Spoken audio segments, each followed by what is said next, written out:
better understand EDI analysis, we're going to walk through a sample data set together. This data set is looking at, honestly, it was a lot of census information, but I've narrowed it down to things pertinent to annual income and hours worked, marital status, and gender between a certain number of years. Because this is a massive data set, sometimes there is more data than you need, and including all the data throughout your entire analysis process can pull you off path and pull you down a rabbit hole. So it's important that as you're looking through data, you have a basic research question in mind, something that you are pursuing. So let's go ahead and establish that. For this one, I have a research question between 1999 and 2013. What was the average hourly income of a federally employed woman who is never married versus a man? So it's very particular. It's very contained. So I think we can eliminate a lot of unneeded data here. So first and foremost, let's look at the features. We have 8 total features here, and we have something like 344,288 observations. It's a lot of observations. We do not need all of those. So first, let's look at eliminating features. For 2 reasons. I look at eliminating features first for 2 reasons. One, by eliminating one feature, you can eliminate a lot of observation. But also, if you remember, when we look through our data, we're going to look for missing values. And we're going to look for missing values, duplicate values, and outliers. Missing values are the easiest to spot. So as we're looking through, we're looking for missing values. I need the year. I need the household IDs to make sure that we don't have duplicates. I need the gender, the marital status, the kind of work they do. So this is how we'll figure out if they were federally employed, average hours worked in a week, and I need the annual income. I don't need whether or not they were in a union, as interesting as that data would be. So I'm going to delete this data. It's also good that we're deleting this data because remember, when you are trying to get rid of missing values, you can either delete an entire observation, potentially losing valid and interesting information, or you can delete a feature. You can remove a feature that has a lot of missing values and then go row by row and delete missing values. And I will tell you, just having looked at this data set, after deleting union, we have no more missing values. So let's move on to the next step. Next, we want to look for duplicate and outlier values. Then we're going to narrow observations based on our research question, and then we'll decode and convert values just to make it easier for us to follow. So first things first, we're going to look for duplicates. I can already tell you that there are no duplicates in this data set, but there are duplicate IDs. So what do I mean by that? So to find duplicates, we're going to highlight the IDs column here. We're going to go to highlight cell rules, and we're going to click duplicate values. And it's going to fill all of our duplicate values in red.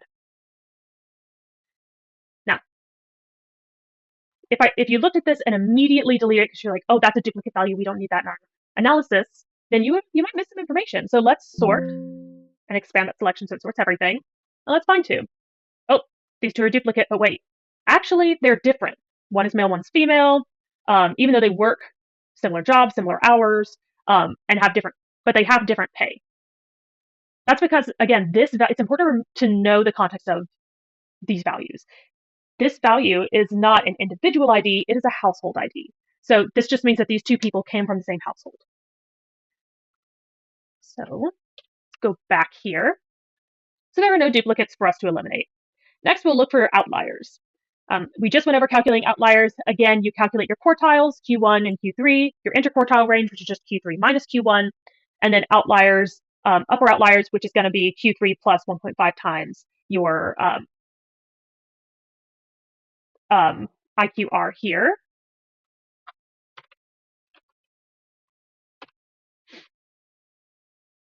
So let's see. And then we will find that anything above essentially $135,000 is going to be considered an outlier in the annual income data. So now that we know what these are, I made a quick little if column here where essentially if this value is greater than the outlier value, then it's going to count it. So then I can have it sum the outlier total here. And then I can also just go through and really sort on this and really easily pull the outliers out. I tend to pull the outliers out and put them in their own tab. The next thing that I want to do is I want to decode the gender column, and I do this with another if. So if C3 equals 1, then male. If not, then female, because they only use 2 genders in this data set. The next thing I want to do is I want to sort and delete observations that don't match my criteria. So we want only data between 1999 and 2013, which means we need to cut out everything before 1999. So 1990, 1981, that has to go.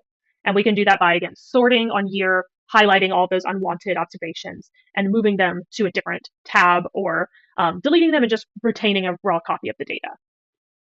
When you make any kind of changes to a data set, it is important that you keep a copy of raw data so that if there's a mistake down the line, you can start over. If there are values that you actually now want to bring into your analysis, you can bring that in from there. Or you can start a wholly new analysis, right? Because this is, again, research questions are supposed to be very concise and very detailed. SMART, capital SMART research questions. So there is more data in these data sets than you could possibly use in one research question. So that means that there are other research questions that you could answer with this data set. So the next thing I want to do is I want to only have federally employed. So again, I know that the 25 is federally employed. That's what I want. So I'm just gonna sort and delete the other categories out. And same thing with never married. It's 6. So I'm gonna delete. I'm gonna remove all those other observations. So we have identified and verified duplicates. We have decoded. We have sorted and deleted observations.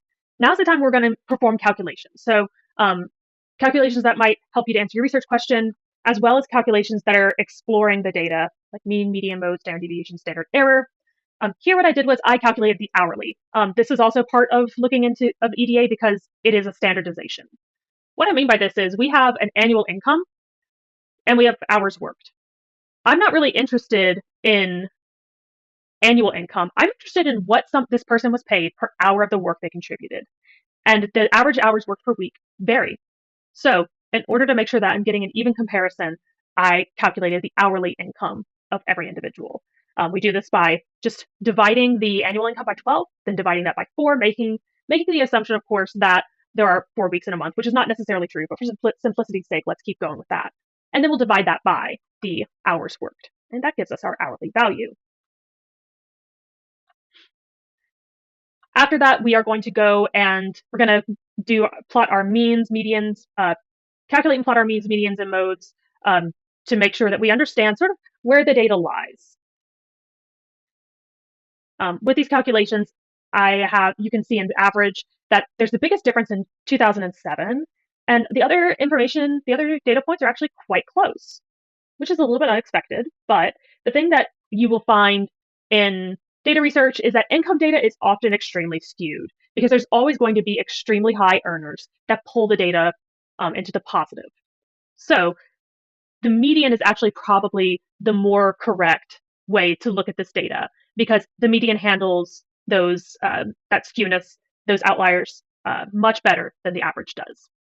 And we can kind of see this represented here, where we see a bit more of a difference here. We see a bit more of like how what was the middle values of this data set?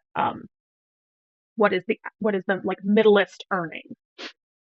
And then there's mode. I'm not going to spend too much time on mode because in this case, it's not part of our research question. It's not particularly interesting.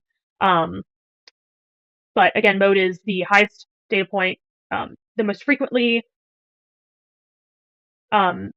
represented data point in your data set. And so for some of these, the mode female is higher than the male, but that doesn't really answer our research question. So we'll move on from there. So finally, I've arranged everything by year, male, female, each year, and calculated, say, an average. And you can see, again, the plots just like we were talking about. But another way that might be helpful to plot this kind of data is a line plot. And I just wanted to show you the difference between these two, how they look in practice. So this really shows you more of a trend, I think, over time. So I like using line plots for data where I have years or months or days. So all of that was what we call univariate analysis. Univariate analysis is where we are kind of going like feature by feature and seeing what there is to see. Next, we're going to do multivariate analysis. Multivariate analysis is when you look at the relationship between features. So this is where we can really find out the correlation between, for example, gender and hourly income between 1999 and 2013. So in this particular situation, we have a binary feature, which is the gender, and we have a continuous feature, which is the hourly income. Because of this, we're going to perform what's called a point by serial correlation. A point by serial correlation is just when you perform a Pearson correlation and one of the features is binary. Performing that calculation, we see a correlation coefficient of negative 0.0527 on and on. A negative coefficient means that as the category value increases, income decreases. So as we go from 1 to 2, from male to female, income decreases. Now, this coefficient, very weak. It's very low, which is interesting, right? But we did see in a lot of our data how close the information was. I'm willing to bet, though, that if we broke this down year by year, we would see a bit more correlation. But if you want to find out if this is statistically significant, you'll take your average, find your standard deviation, find your n, you'll calculate a t-statistic, your degrees of freedom, and ultimately the p-value we get is less than 0.05, so it is significant. I'm going to hide this really quickly, just so it doesn't distract you. Next, I wanted to show you just sort of what a Pearson correlation would look like when you have two continuous features. In this case, I want to look at hours of work and the annual income. Now, you would think, of course, this is going to be highly correlated. The more hours you work, the more your annual income is. But you have to realize that that's actually not accurate. There are people who, in this data set, who work, for example, 52 hours a week, and they make a annual income of $72,000, whereas this person who works 40 hours a week makes just $2,000 more, makes $2,000 more than this person who worked 52 hours a week. So there are a lot of situations where somebody might work more and ultimately be paid less. Again, we have to think about, higher earners and also people who are salaried who say that they work 40 hours a week just because for salary you don't log hours. So they might be guesstimating a bit. So for that reason, I am not surprised that the correlation is still a bit low. Not super low. I mean, it is positive. So as hours increase, income increases. But you have to keep in mind that a weak correlation coefficient is between 0.1 and 0.3, moderate is 0.3 to 0.5, and 0.5 plus is strong. So we have a weak to moderate correlation here. But now let's look at the p-value again. So here we grab our n, we calculate our t-statistic, degrees of freedom, and we find that our p-value is about 4.8 to the negative 32, which is definitely below 0.05. So this is a significant result. Now, another way to look at this is by plotting. I like plotting in addition to calculating the correlation coefficient because visually you can really see why we have, I think, this sort of middling coefficient here. There's some values that are extremely off. A lot of the values do follow along this trend line, but again, we are seeing a lot of people working 40 hours a week at every stage of income, including up to 100,000. So we'll plot that. If you put a linear trend line in, you'll get an R-squared value. And the R-squared value can be used to determine a relationship. So if the closer the R-squared is to 1, the stronger the linear relationship. The closer it is to 0, the weaker the linear relationship. In this case, our R-squared value is 0.0964. So I would say this is a fairly weak linear relationship. So that's multivariate analysis. And I want to say this is not inclusive of everything that you could and would want to do for univariate and multivariate analysis. There are so many ways to look at data to understand it better and to understand the ways that it can serve you best. But a lot of this is like very, very basic what you would want to do, such as eliminating missing values, duplicates, outliers, decoding, performing basic calculations. All of that is important to understanding the data at a very base level. So just to recap, we've gone through types of data: quantitative, which can be discrete or continuous; qualitative, which can be nominal or ordinal. We've talked about data and research and established that research is asking a question and seeking answers, and data, in addition to context, is those answers or leads us to those answers. Then we went through a workflow. Remember to think about the data's context. Consider how you can best use what's provided to answer your question, and decide what plot conveys your findings the best. Thanks for joining us for part 1 of the data analysis curriculum. I'll see you for part 2.